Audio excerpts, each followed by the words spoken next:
the Willamette Valley, and Sam Smith's coming to us all the way from the beautiful Napa Valley, but on the very upper parts of the hillside, which got us thinking about how interesting it is to think about geography and landscape and how where vineyards actually sit and how that impacts the winemaking, the grape growing, the decision making, and all the ultimate persona of the wine. So Amanda Danielson from Trattoria Stella, welcome as well. And I'm really happy you're here to guide us through this kind of maze of wines and what can be accomplished just through changing your position on the globe. So thanks, Bryan. This is live at the Barrel Room. This is the Barrel Room at Left Foot Charley, Bryan Ulbrich's winery.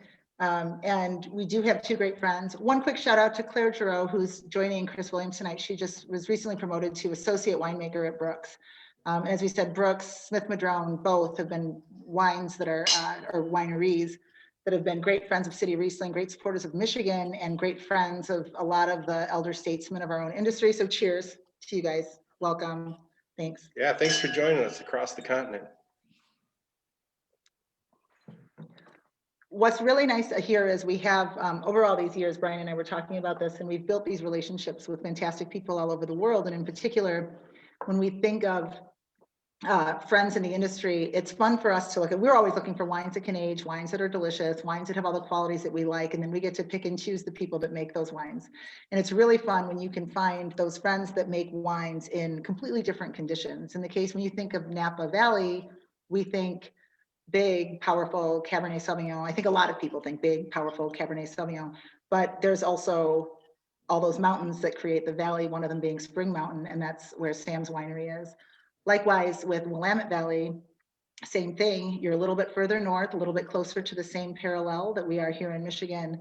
And that latitude, that distance from the equator makes a difference as well. And when you're in those cooler climates, you grow different grape varieties, and those ultimate wines, if they're handled by good winemakers, end up with characteristics that allow them to age better and are appealing in a certain way that I think works for people. Some people don't know that it works because they're looking for that big, sappy, over the top, and some people really know that it works because it's so delicate and nuanced, interesting, and ageable. And I want you guys to really talk about that, all three of you, because here we're also very far from the equator too. So starting with altitude versus latitude, Sam, if you want to just talk about what the difference is. Who grows Riesling in Napa Valley? So few people because it's so warm, right?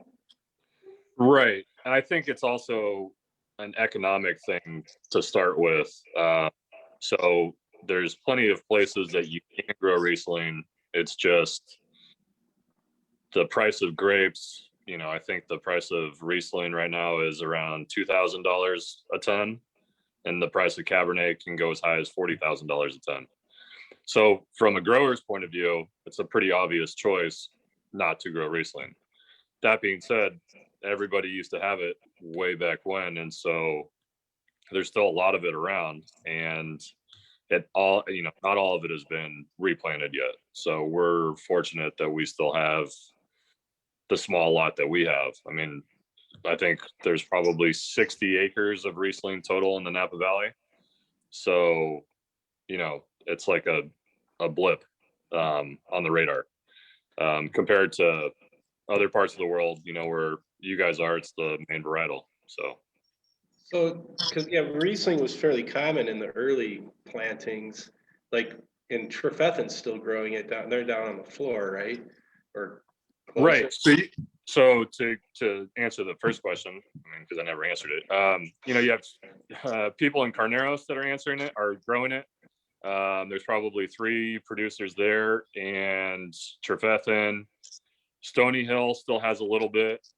Terra Valentine, their previous property was just purchased by Lacoya, and I think they ripped out the Riesling, and that's about it.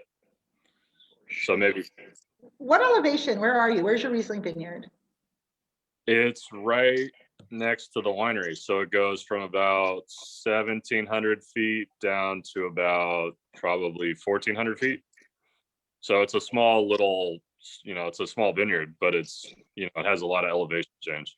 What's the elevation of the valley floor? Like where you might, when you're driving through, like up the. Okay, so Napa is probably at like 10 feet. You know, it's like just above sea level. And then Calistoga might be at maybe 150. I'm just guessing, but no more than 200. So the whole valley for, 30 miles goes up only 200 feet on the valley floor. But you being on Spring Mountain gives you significant elevation change. Right. So from the valley floor, like we're probably looking at 100 feet is the valley floor that we look at, to where the winery is, which is about 1,800 feet, 1,700 feet. And then the property goes up to about 2,000. So, we're quite a bit up there compared to most of Napa Valley in general. So building on that, Chris and Claire, just when we talk, where are you guys in terms of elevation? Because Riesling is a huge part of your production.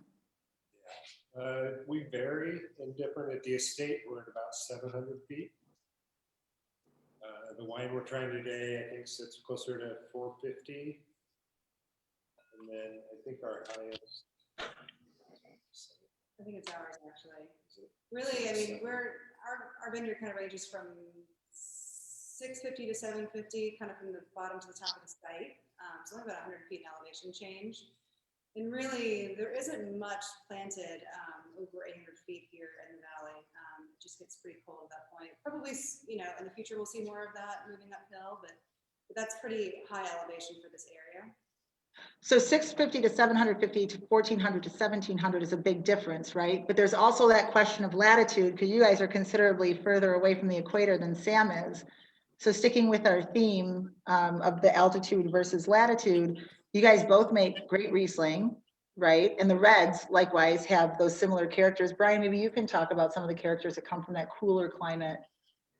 Well, yeah, I mean, for perspective, we're probably in the 300 range on average. We have vineyards all over, but I'd say 250 to 300 would be our typical altitude. But more important for us is the relative altitude and how that can pull air down towards the bay, because our whole reason for being and the reason we're here is Lake Michigan and the Great Lakes in general.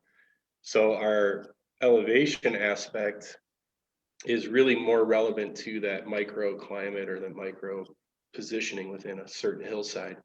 Because if you're at 300 feet and you got a 600 foot above you and you're in the bowl, you're doomed here. So it's not an absolute. And in terms of the other saving grace is those long daylight hours we get in this 45th parallel positioning to be able to get sunshine and everything we have to do to try to capture it, because our season is so short, being in the middle of the continent. So I think the combination of those two things, but even with those two things, it's all irrelevant without the Great Lakes for us. You put us in North Dakota and or South Dakota, we're a little different game. Really good buffalo On so burgers. many levels. Yeah, right. So yeah, I feel a little bit kind of on the fringe of all this, which I guess is what we do. We grow on that edge anyways. I think the thing that people are surprised by often is how much sunshine we do get during the summertime, during the growing season. And I think it is that confluence of water and the latitude and that intensity we get in sunshine for that bloom period in particular is very helpful for us. With that sunshine aspect, Sam, because of the altitude, is that a huge reason for you to be able to? It was just interesting because you ripen things differently. I mean, not only do you make Riesling, but obviously your Cabernet Franc, your Chardonnay. That elevation seems to have a huge impact on the overall style of the wines that come out of Smith-Madrone. Yeah, absolutely. The elevation definitely, I mean, it can be 100 degrees on the valley floor and it might be 75 or 80 at the winery. And so, I mean, for us, we're kind of in a unique position where Winery dogs. for us, it just doesn't get as warm. So yeah, we can make a cool climate, kind of a more elegant style Cabernet, Chardonnay, and Riesling compared to our neighbors, because it doesn't get as hot, and so we're able to capture the natural acidity in the wine. And then it gets just down to stylistic preferences. I mean, you can make a huge wine if you want to on Spring Mountain, but that's just a personal choice that we choose not to. And for us, when it does come to Riesling, you know, when it is a warmer year, we're just picking earlier. We probably have the opposite problem that you guys have, where you may have to wait a little bit longer in the year to pick Riesling. For us, it's probably one of the first things in the valley picked, just because we're trying to capture the natural acidity in the wine. So that's kind of. No, go ahead. No, I was just going to ask Chris and Claire too, same thing. So when you talk about when you pick, like that's an interesting difference, right? Sam's high elevation, closer to the equator, generally warmer area with but having that difference because of the elevation. So he's picking Riesling early. Where does Riesling fall in your harvest time? It varies, but basically towards the end of Pinot Noir picking. I mean, it's dead last for us. We, and especially our site, we have 15 Riesling vineyards that we work with, but our site tends to be pretty much dead last. And we're in a really windy part of the Willamette Valley, so we get a really direct influence of the coastal winds, and that really pushes out ripening late for us. So we were picking Riesling kind of right around the time that our first kind of wave of Pinot Noir ferments are finishing up and we're pressing them. So about, I would say, 3.5 to 4 weeks after we start harvest, we're picking Riesling or getting through the middle of Riesling, I would say. So how does your relative position, again, Chris and Claire, how does your relative position from the equator being further allow you to produce those wines with nuance, ageability, et cetera, that Sam was alluding to, just given the elevation of Smith-Madrone? We're also at the 45th parallel with you guys, but we have a much more coastal influenced climate. It's a cool climate. It's kind of moderating now. Obviously things are changing, but it does allow us to have really high acidity, really crisp sort of linear wines in most vintages, and warmer vintages, maybe a little more opulent style, but we get to kind of play around there. So acidity definitely is a huge feature for us here, and I think is why it's such a great area for Riesling. But kind of touching on what Sam said earlier, there would be more Riesling here if it was affordable for growers to plant it and grow it. There's great Riesling sites here all over the place, but it's just, it captures a lower price per ton point, and similarly for bottle prices. So there is a lot more resurging demand for Riesling grapes that I'm seeing all around. I'm hearing people all over who want to be making Riesling, but there just isn't as much Riesling going in the ground to fulfill that need. I hope that we'll see more of that because Riesling is so adaptable.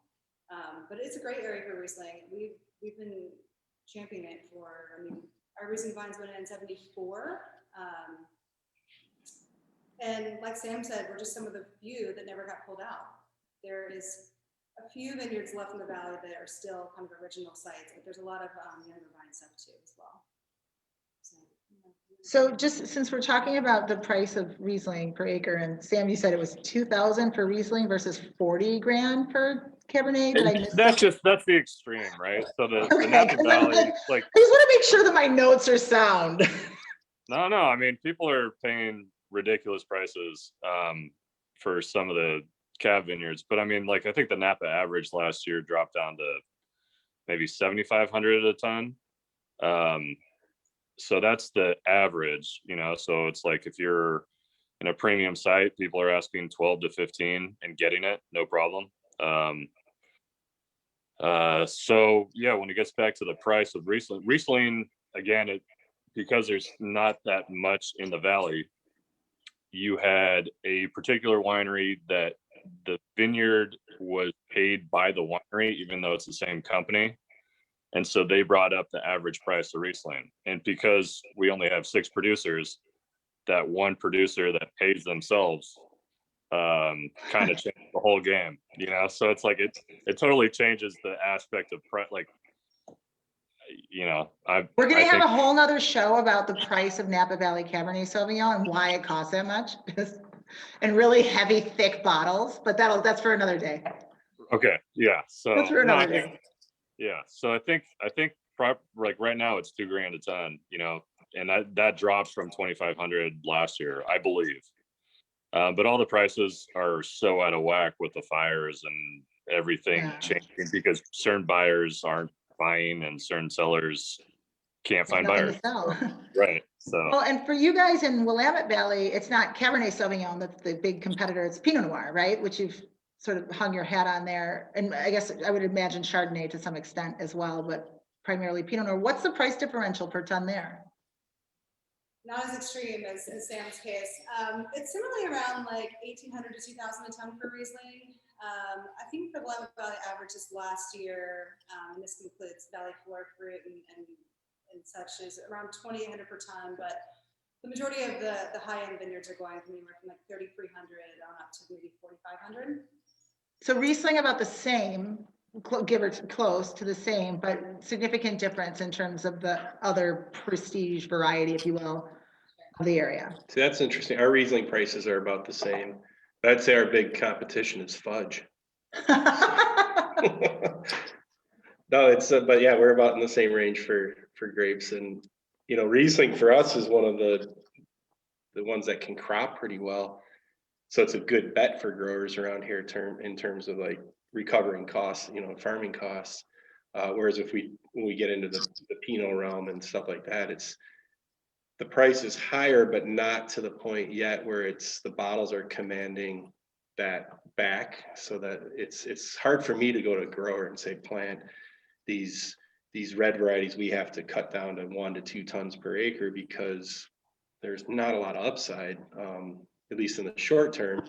And, you know, until like kind of either the wines get to a different pricing range or something, that's going to be a hard competition. So Riesling is a little bit more of an easy layup in terms of that makes sense for farming. It likes to grow here, it crops, we can ripen it. And so those factors come together. So we come a little different perspective that way, but pricing is about the same, which I want to make sure I tell my growers. You're getting Napa prices and above. So. Because they always look at the cab prices and they come to me, I'm like, that's a different ballgame. So that sort of begs another question, right? We all obviously are acid hounds. Sam's donning his like City of Riesling monster truck hat. You know, Chris has my favorite t-shirt on the planet Earth. If you don't like Riesling, you're a blah, blah, blah, right? And then, I mean, that's what we do. We love it. We have City of Riesling here based in Traverse City, and Chris and Sam are both our like professors emeriti, I guess you could call. Claire's been here for almost everyone. But when we talk about, so Riesling, I think we can all agree is undervalued, right? But go team, because we get it for less than we have to spend on the other stuff. But what makes Riesling so great? And I think for most of us, it's incredibly ageable, right? All of those structural elements that exist in Riesling, high acid, sugar sometimes, depending on what the selection is. But where do altitude and latitude come in to create those? Because Riesling grown on the valley floor of Napa, for instance, or in warmer parts of Oregon, like maybe further south, isn't going to have those preservative elements, right, that come into structure when you have it at either that higher latitude or higher elevation. So I'd like you to talk about those elements, why Riesling is so ageable, why it's our favorite grape ever, and what your relative positions do to contribute to that. Ready to go, Chris. What was the question? Riesling's ageable, right? What are the structural elements that make it such a wonderful ageable white wine, and our favorite among the group, as far as we'd like to tell everybody, we believe. What is it, the difference, I guess, where you are at the 45th parallel, where we are, versus Sam's elevation, that cooler climate that contributes to those structural elements that make Riesling so ageable? Why can't Riesling grow further south unless it's high up? Well, because I mean, it can, it's just going to produce a different style of a wine. To me, that's what the versatility comes with winemaking, whereas Sam's higher elevation Riesling compared to the more valley floor Riesling, you're going to make two completely different wines. So I think that personally, the Riesling I've had from a lot of different areas in different types of climate, I mean, it can make a really great wine in all those different regions. So it's hard to say what the main difference between the latitude gives you, except for in the fact that for us, it gives us a later ripening, more ability to slow down kind of that ripening.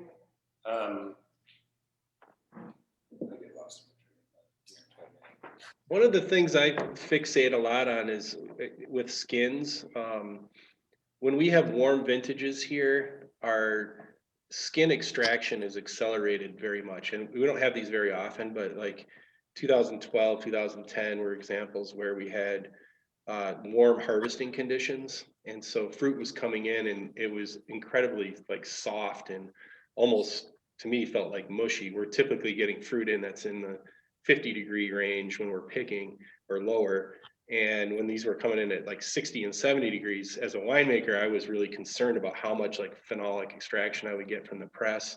And then in the cool seasons, like even this last season, we had really ripe fruit, but we had a lot of luxury to just let it hang out in the press and try to soften a little bit by, having that skin extraction. How do you guys play around with skins in your winemaking and Riesling specifically? For the most part, we really don't do any skin contact at all. Most everything is whole bunch pressed, straight to press, and we've never really. Maceration. Yeah, we worked with a little bit with Gewürztraminer for a while, but we never really worked with skin maceration at all with Riesling. I will say that for us too, and like in certain vintages, there aren't many, but we do have the ability in special years to leave our fruit out for a while past Pinot Noir. But normally for us, we're up against a wall of rain coming in, so that kind of signals sort of the ending of the season, and it's very like just kind of defined point. So we can hang it out there maybe, gosh, maybe like 2 out of 10 years, like pretty late. But usually it's a swift end to the Riesling season, and everything has to come in all at once, and that's just sort of the end of the year. I think probably different for Sam because he's allowed to kind of pick it whenever he wants, maybe a bit more in Napa. But for us, it's definitely sort of like the closing of the season, and it's a very obvious point, and everything has to come in the door at that point. So for us at Smith-Madrone, we're picking, for anywhere from the end of August to the end of September, beginning of October. And it's the only thing that we're dealing with for that section of time. And so we might only pick 3 tons a day, or we might pick 6 tons a day. So 2 press loads for us. And so the way that our presses, we have a lateral basket press. And so we get,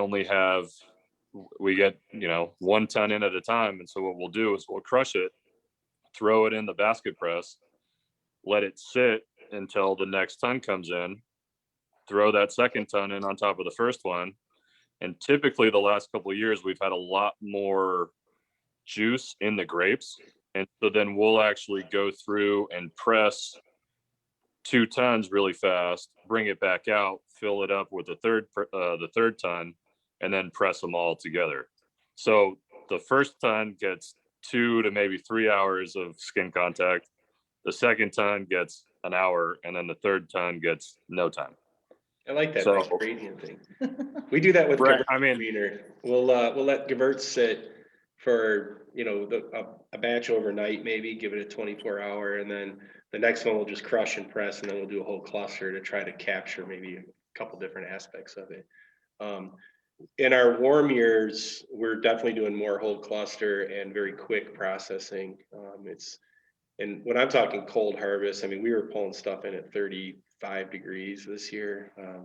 So, I mean, it's cold fruit. It takes a while to get, like, kind of coax the juice out even. It's not frozen, but it's definitely a slower potential, which is nice in the winemaking, other than if you have fruit piling up and backing up on you, then you're kind of like wishing it was a little bit warmer, but It's funny because I think so many people that are like the general wine consumer, or even just the wine buyer for that matter, don't realize that so much is just a function of like the decisions come out of the like whatever the facility dictates. Like, it isn't just like, oh, this is my grand plan for everything I'm going to do. Like literally, I need to get that fruit in the press, so this is getting out. it happens. Yeah, I mean, I think It's thoughtful circumstance, so. We talked about some of those, and I think when I think in terms of ageability, and we have from Smith-Madrone, Bryan and I are enjoying a 2007, which is pretty cool, and that was a warm vintage. Sam said, correct? But again, from elevation, and it's a dry Riesling, but that structural element of acid, I think, has served to really preserve this wine well. I know there's a good, still, we're trying to like beat it back a little bit, but people that consider Riesling to be a sweet wine. And when we obviously are drinking mostly dry Rieslings, but there is that sugar element. Do your relative aspects, like what makes you decide to make a sweet wine when you are making a sweet Riesling versus making a dry wine when you want to make a dry Riesling? Does it have anything to do with the vintage variation or altitude versus latitude, or are you just going for certain styles? Because Sam, you make one Riesling and then you guys make considerably more than that. Yep. So Claire and or Chris. I will say that like it definitely is vintage dependent, but also site dependent, and it has a lot to do with elevation for one, for two, definitely soil composition, and what that site allows for in terms of acid retention at harvest. And so when we've got these sites that have very low pHs at sort of right sugar levels and right fruit flavors, then we have the ability to play more with sugar, and then we can kind of like create a range of styles. When we've got sites up on marine and unitary soils that are higher pH and higher sort of sunlight exposure, those sites tend to always be drier styles for us, kind of out of necessity. So there are some vintages where we could maybe play around with sugar with those sites, but not often. Generally for us, it's the volcanic sites, it's down in our neighborhood near Amity where we have a lot of wind that allow us to play around with sugar. So when you say that those higher sunlight sites, Claire, you said, just so I can clarify, you said those are the ones that tend to be drier? They need to be drier out of necessity. They just can't carry sugar as well, like in a balanced point, I would say, at full ripeness as some of these sites do down near Amity. At least that's what we find from our vineyards. We don't typically lean that direction with those sites, but when you come south into the Amity Hills, we have volcanic soil and real wind exposure and really high acid and low pH, then we have an ability to play more and find a good balance point in off-dry Riesling or dry as well too. We do kind of like a range of styles, especially on our estate. So that gives us the ability to play with sugar more than we would have on, say, like a warmer site. And so Sam, is that why, because of the additional sunlight you get just being at such an elevation, is that why you've always selected to have a drier style? No, it's strictly out of preference. Smith-Madrone started with my father and uncle getting really dorked out on wine, and one of the wines that they fell in love with was, German Rieslings. And so they at first wanted to make a more, Mosel style, so more residual sugar, less alcohol.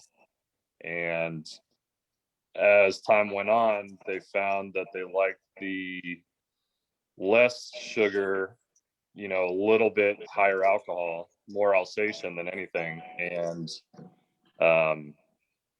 throughout the years, it's just gotten lower in sugar and maybe a little bit higher in alcohol. So maybe when they started at 9 to 11%, then it went up to 12 on a warm vintage, and might get as high as like 12.5, maybe 13. So it just depends. What's the 07 say? I'm trying to see it, but So I'm it's not wearing glasses. 12.3, but the cool thing about this is that, it needs no sugar whatsoever. Especially with time, like the viscous oil factor has really, it carries the palate. The acid's super clean. It's still got all the primary perfumes. Yeah, it's singing, and we're We're almost out of it, actually. 13 years in the bottle or so. 12 years in the bottle, 13, whatever year it is. Same with the Brooks too. The aromas I can smell it from here. And that balance factor, And it's the Orchard Fold Vineyard is the one that we have. which you've got says medium dry, so a hint of sugar, but it plays, the acid just, it doesn't even ask you the question about sugar. It is what it is. In our situation, we are assuming we're going to have residual sugar due to our acidity levels. And it's the surprise years when we can back it down and let it ferment out to maybe 0.5% or something like that. Are kind of fun. So we're only at Leftfoot, at least, only making dry Rieslings, in those opportune vintages. So we haven't made one since 17 around here. I guess 18 we did a single vineyard actually, but since then, they're kind of those special opportunities, like this is the vintage we can do that, let's play with it. And then, but we're assuming that using that natural residual sugar will be part of our balancing act from the get-go. Well, I think texture is really important in wine too. And, we talk in the sort of like wine tasting terms of viscosity, which can come typically either from alcohol, right, or from sugar. And like anything, you trade one for the other, especially when you're talking about Riesling. When you have something like this one, Chris and Claire, the Brooks, the Orchard Ridge, which actually, or is it Ridge? Orchard Fold Vineyard, that you have something that I think more of the viscosity seems to be coming from that slight amount of residual sugar. But like Bryan said, the acid is so imbalanced. No one would ever consider that to be a sweet wine. Yet there's evidently, Rich, when you're if tasting anything, it, it's just this powerful mouthfeel. And with this elevated alcohol content of the Smith-Madrone as well, you have a similar power, like a mouthfeel. It's just that is different. How often do you actually think in terms of texture? Is it really, is that a consideration when you're making, especially for you guys, Claire and Chris, you make so many Rieslings. What do you think of when you're trying to create that texture so Riesling isn't just like a thin, light, throw off wine, but something that's truly exceptional? Yeah, obviously you want texture. When you're looking through things, that's a primary aspect of the Riesling itself. How it plays with the acidity.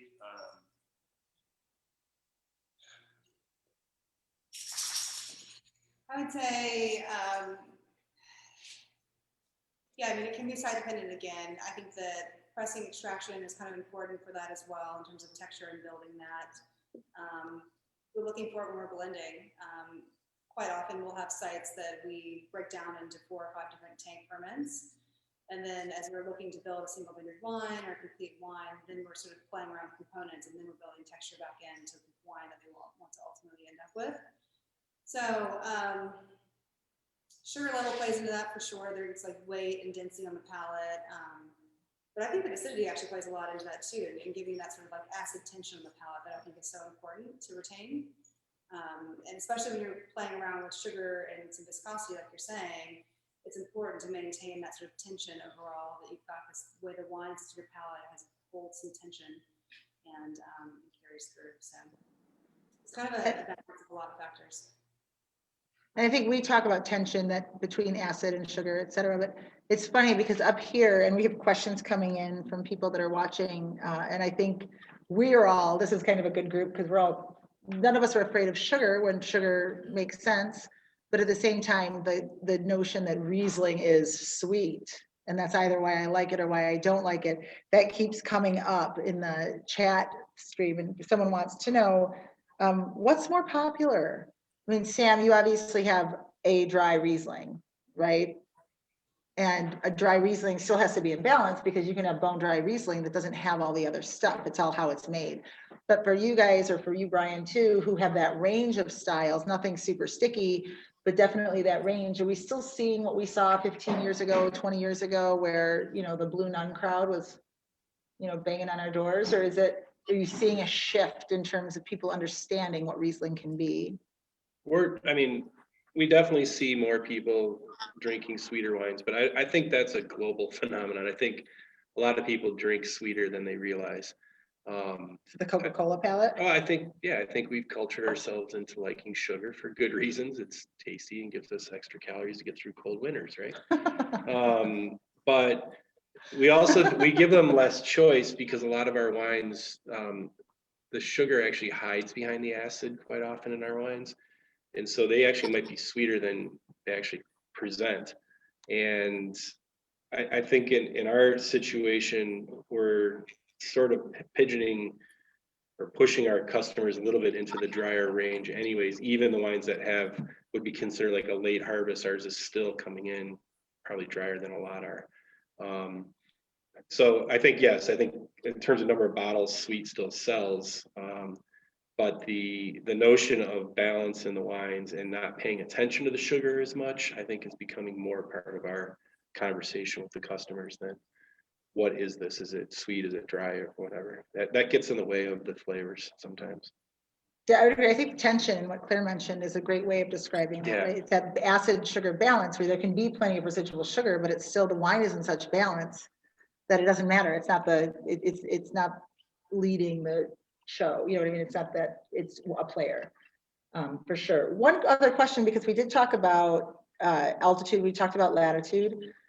Vintage variation is a huge thing. We mentioned the 2007 and Napa was very warm. We mentioned the 2008, which is we're drinking, and Bryan can describe that, which was what we call normal, but by most people's standards is pretty cool. 16, I don't know what that was like in Willamette. You guys, but vintage also plays a part in that too. Yeah, 16, more of a normal vintage. Kind of, Warm. yeah, It's warm. normal to warm. It's a very concentrated vintage across the varietal. We had a lot of sort of really dry weather at harvest, and so there's a lot of just concentration in the wines. It was a warm summer, and things cooled down a little bit at harvest, but it kind of carried through as a bigger vintage on the whole.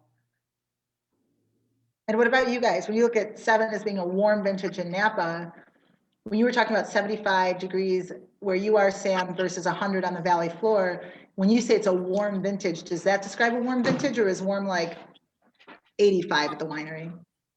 Oh yeah. So I was working in Rutherford in 07 and it got up to 114 degrees. So, I think probably at the winery it got to at least 95. So that's a warm year. And I don't know what I don't know what a normal year is anymore as far as temperature and weather and Right. whatever normal is, like whatever, sign me up. But it doesn't matter if it's a drought or a super wet year because we've seen them all and we can adapt as winemakers to the fruit. So that's our job, as seeing what's coming our way and having the ability to make something awesome out of it. So it doesn't really, a warm year versus a cold year, we're still always trying to make a great bottle of wine. We have a ton of vintage variation up here. What about you? Yeah, I think about I mean, 2008. Yeah, 7 our versus warm 8 years is a and good- cold years are definitely very different swings. We can have, if we have years where we're, like last season, it was nice and warm. We were in the 90s a lot during the kind of the primary growing phase. And then once harvest hit, we dropped down. We were doing a lot of harvests and 40-degree weather again. So our late season cool down is kind of the signature around here, I would say. So our vintage variation is definitely something that we try to get people to pay attention to because they are so different year after year. And again, we don't have wines some year. We just won't make them if the vintage didn't call for it, or we'll kind of create new ones out of the possibilities of blends or vineyard selections that we can get in a given situation. So it's everything. I think that's the case for all wineries though, in a sense, is it's maybe your definitions of the extremes are different, but the concept is the same. It's that responding to whatever is handed to you at the table, and then you figure out what you're going to do with it from there. No, I know, just to get off Riesling for a second, well, perhaps, but when we talk about clonal selections, I know, especially in Willamette Valley, we talk about Chardonnay and Pinot Noir and those two varieties, I think more than any. It's 667, Dijon, Pommard, whatever, right? Is that also a consideration with Riesling? Are there clonal selections with Riesling that you choose based on the aspect? We have been. I mean, we inherited some through the 80s and 90s that was just Riesling. We weren't completely paying attention, or at least from my perspective, I'm sure those that were planting were a little more attuned, but throughout the 90s, that became more and more of the topic, looking at what kind of characteristics you get from clones. So we kind of took the salad approach and planted a lot of clones. And so I'm now dealing with, 15 and 20-year-old vineyards where we're starting to learn what those clones really were like. I wouldn't say that they drive our winemaking decisions as much as they're more interest factors in how things grow and ripen. I wouldn't take any of them out currently, like, oh, that was a bad decision. I wouldn't necessarily pick one to plant in all of our vineyards either. I think they have different responsive factors. I think that's going to be something really interesting for the next generation of plantings to really, in our area, to hone in on whether that's efficiency of growing or it's not going to be really ripening terms. It's going to be probably more canopy management and cluster size and rot resistance and things like that that we see from our perspective. And what about Willamette Valley, where you're like the land of the different clonal selections for Pinot and Chard? What about Riesling? We have, I think we have 6 clones in total we work with. And similar to what Bryan said, like the older vineyards are all pretty much the same clone across the board, which was some fruit that Dick Urath brought in and which is steamed white Riesling. So there's some speculation about what it is. We think it's a Geisenheim clone, but ultimately a lot of the younger sites have much more, this one especially, the Orchard Fold has a planting of I think 4 different clones. And we pick them all together and co-ferment them all together because they're kind of in smaller quantities, so that it just doesn't make sense to do them on their own. And that's why it ends up being a favorite vineyard every year. We think that all those clones together bring a lot of balance and harmony to the wine, and it really shows the impact of having a variety of clonal sort of personalities commingling together. We do have other sites that have multiple clones planted side by side, and it has been really interesting for me to kind of observe, like Bryan was saying, things like ripening variation, especially like rot resistance is really important to me in thinking about if we're developing more Riesling acres in the future. Being a wet climate, being a rainy climate during harvest in some years, some of these older clones that we have around tend to be thinner skinned and more rot prone. So we have to be very careful with how we're farming those leading into what could be a late season. So I don't think that it really dictates winemaking decision, but it does create interest for us as winemakers, and I think ultimately like more interesting wines. Sam, most of your Riesling plantings are older, I imagine, because you've been doing it for a long time, right? Kind of a mix. Well, I'm thinking more for Sam, just because of the space and how long that your Riesling vineyard. It's only 60 acres, you said, right? Is that That's total for Napa. What's your Riesling vineyard? Yeah, 6 acres. So out of your 6 acres, how long has it been in the ground? That vineyard was planted in 72 or 73. And when it comes to clonal selection, they have no idea. Because when they lived on the property, my dad and my mom, their house burned down. And so all the records disappeared. So there's a Smith-Madrone Pinot Noir clone out there. So Domaine Carneros makes one. So if you ever see it, check it out. But yeah, we have no idea what kind of clone we have. We think it might be a Geisenheim. We don't know. So to shift away from the super like heady stuff, we talk about Riesling, especially when you're in a cooler climate, be it as a result of altitude or a result of latitude, an aromatic grape variety. And people ask all the time about temperatures, right? At what temperature should you drink your wines? Red wine, white wine? I think all of us would argue that the specific wine has the specific grape variety and how it was made would impact some of our decisions if we're being really specific. Riesling, question, how much do you think temperature affects the taste, the aromatics, the enjoyment of any given Riesling? And is sweetness also a factor in that? Do you drink sweeter wines at warmer temperatures, lower temperatures? Chris Clare?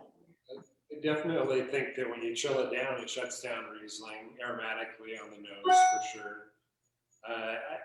I enjoy Riesling up to room temperature. I think Riesling is one of those wines that can kind of hold that temperature. It doesn't really make a big difference. Sometimes it is nice to chill it way down and just watch it kind of change and start to brighten in the glass as it starts to get a little more temperature to it. But yeah, I definitely think chilling it way down affects how you perceive it.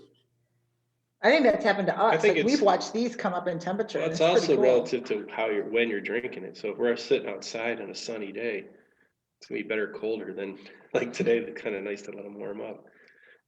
Hey, Sam, when you're looking at, I mean, the spacing situation of vines, where you're at, is that much different in terms of like your row and vine spacing compared to lower down? Or is it a product of what was planted and you guys, that's working, you keep that? Is there any change in how vineyard density is done as you climb up the hill? Yes, that's a interesting. It's all personal vineyard management choice. And for us, because we had the equipment and because it's always been dry farmed, our vineyard density is about, I think we're 8x6, maybe with that Riesling block. I'm not 100% on that, but we've gone, and that's the trellising system as well. So that, that accounts for the cane prunes Riesling. So if you wanted to do like VSP, like vertical shoot positioning, you could have it closer together. But then you're probably not dry farming it. So, it's like, do you want to add water to the vines and have more vines? Or do you want to have less vines and not add water? So that's, for us, an easy choice. We'd rather have less vines and no water added, for us personally. Now, there's a lot of people throughout California that there's 2 really old Riesling vineyards in Central California that are dry farmed, but the rest of them are all irrigated. Because it's a cash crop. You're trying to make money, so the more water you add, the more grapes you can get. They do get heavier. The more money you can make. So with that, so that's more of just a personal cultural decision than like aspect, or guys up top plant it this way and guys down low plant it else. I mean, you wouldn't be able to do like 4x4 planting on a really steep slope. So where our Riesling vineyard is, it gets up to like 34 degrees maybe. You can drive a tractor. Yeah, it gets a little tippy. Right. So for us, we're it's all about practical as well. So just quickly too, because there are other practical decisions I think that come into play, and I want to make sure we can answer the questions of the people that are asking them. Botrytis, I need someone would you want to define for our friends in the ether audience, the intrawebs, what botrytis is briefly, Bryan, and then maybe talk about how each of you in your respective areas address it. Botrytis can be viewed as a parasite or a symbiotic or a destroyer of all things you thought you had. It's a mold. You got it in your refrigerator, most likely, if you leave the strawberries in there too long. It's something that we deal with in vineyards. Tight clusters like Riesling tend to promote it because it has a lot of places to hide within the berry matrix. In certain conditions at the certain time, if that mold starts to impact and grow, the fungus grows and starts to grow at a time when the grapes are already ripe and you have drying conditions, it can actually extract water and concentrate the fruit.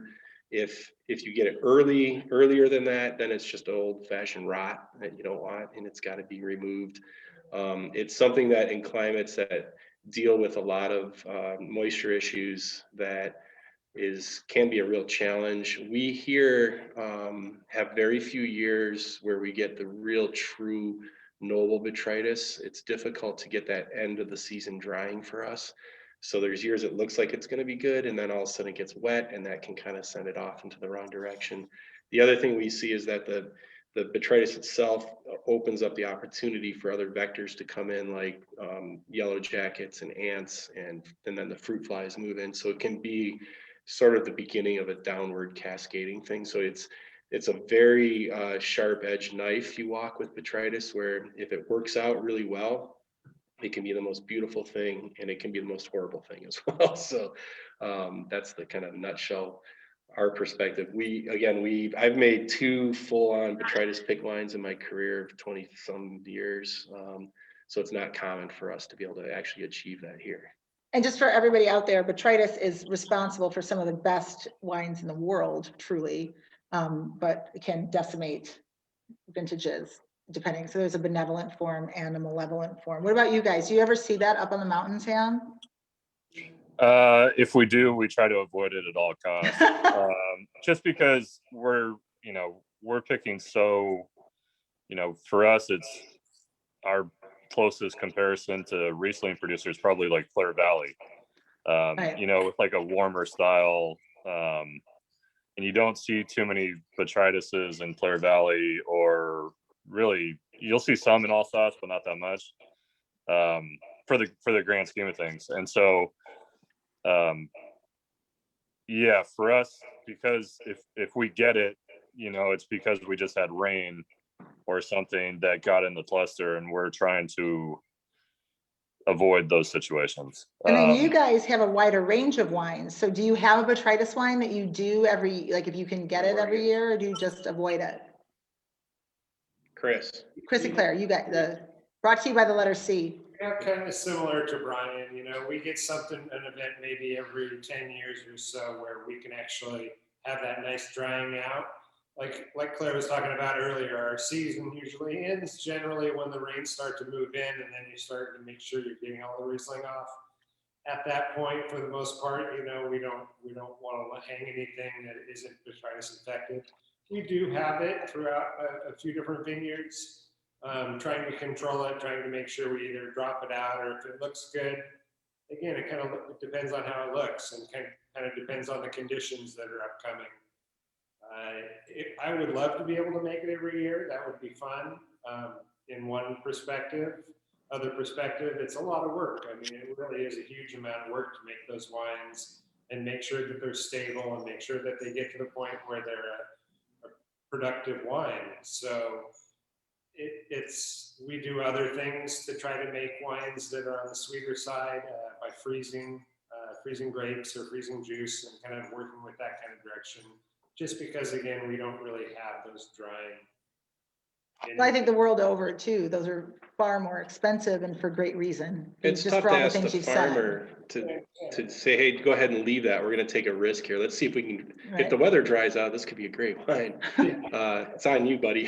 So sometimes, you're working a relationship the whole way through, and you got to also look at what's good for that vineyard long-term too. If you allow Botrytis to really take hold, that can creep up next year and the year after too. So it's a window of opportunities and potential downfalls too. So one of the other questions that came up too is, when I think of Riesling, I don't really think in terms of oak. I'm always thinking of that acid alcohol balance. I don't think of that other sort of imposed structural element that can be, and it's funny with us, at least like 4 of the 5 of us being surrounded by so much oak. Riesling and fermentation vessels, what's your stance? Ready, set, go. Chris and Claire. We do very little in wood. Claire found us a couple of years ago some 920-gallon fooder or casks or whatever they are. We have started doing an estate lot in them, since we can do a native fermentation inside that. I still don't know for sure personally how I feel about wood fermentation for Riesling. I have found in other people's Rieslings I like, and for a certain direction, I think it may be a good component in a wine, but for me, just more of a stainless fan. Claire, anything to add? Yeah, like Chris said, we just got these casks a couple of years ago, and it's been fun to see the textural qualities they sort of play in with our Riesling here. I have more experience working with them overseas in Austria than I do in the Rhone Valley. So I hope people kind of play with it a bit more in the future, but we've primarily always been with stainless steel, and I think that really is a hallmark of our wines and our wine style. But it's good to play around with both and kind of see what it imparts to your wines, and which vineyards sort of work with that style better. What about you, Sam? Any oak ever in your Riesling? I don't think there's ever been oak added to, or fermented in at Smith-Madrone. I think that's mostly a control issue for us, also texture, and I think the oak would impart too much, would dominate the wine too much for us. I can't speak to anybody else, but for us personally, I think it would take away from the purity of what we love about Riesling. And getting back to control, I mean, we have a very long, slow fermentation that we're trying to build, the aromatics and the contextual component. So if we fermented an oak, it would definitely change the wine completely. So I'm glad other people are doing it because other people have figured out what works for them. I just don't see, I'm not saying it's never going to happen. I just don't see it happening anytime soon. What For about you, us. Brian? We don't practice it regularly, but a good portion of this 2008 was done in old puncheons. Old puncheons. Yeah. So how There big was- is that for the sake of our audience? They were 6 years old at least, and then they had, so they're 500 liters, they're about double the size of a barrel, but that's not a regular practice. That was an experiment. And interestingly, I did not like the wine when we released it. It's delicious right I thought the now. oak was like, it didn't add oak character, just there was something about the body and structure of the wine that didn't really mesh right. But after however many years, it seems to have worked itself out. So not saying we're going to revisit it. It's not a normal practice for us either. We will have later this year a whole live at the barrel room discussion about fermentation vessels and the influence that they have, like concrete, big oak, old oak, new oak, little oak, all the oaks, all the things, staves, chips, you name it. It'll be fun. Yeah, we've got some Coopers coming in and some welders. We're gonna have the Coopers versus welders. It'll be fun. I know we might have like a gladiator style ring and see what happens, just because we like to shake it up a little bit. We're hoping that Sam, Chris, and Claire will stay on with us for just a little bit longer. I know for those of us who, whatever format you're on, some of it, an hour is done. It might turn into a little bit more of a cocktail party and just catching up, but we'll welcome more questions in that. But thank you. And again, Claire, congratulations on your ascension to associate winemaker at Brooks, one of our favorite Willamette Valley producers. Yeah, I signed up my Cheers, my friend. We miss you. I signed up Chris? my cellar master for your wine club for a Christmas present. So he's getting some Brooks treats throughout the year. So Chris, we miss you tremendously. Sam, you as well. Just our two. Every city of Riesling, we've always had you both. You've seen us through the worst of times, the best of times. we've definitely had some fun. So thank you guys. Thank you, and thank you everybody for joining us. I don't know can I do the undo live now? I'm gonna say yes to Meredith upstairs, and stay on if you'd like. We'd love to keep chatting with you. Thank you.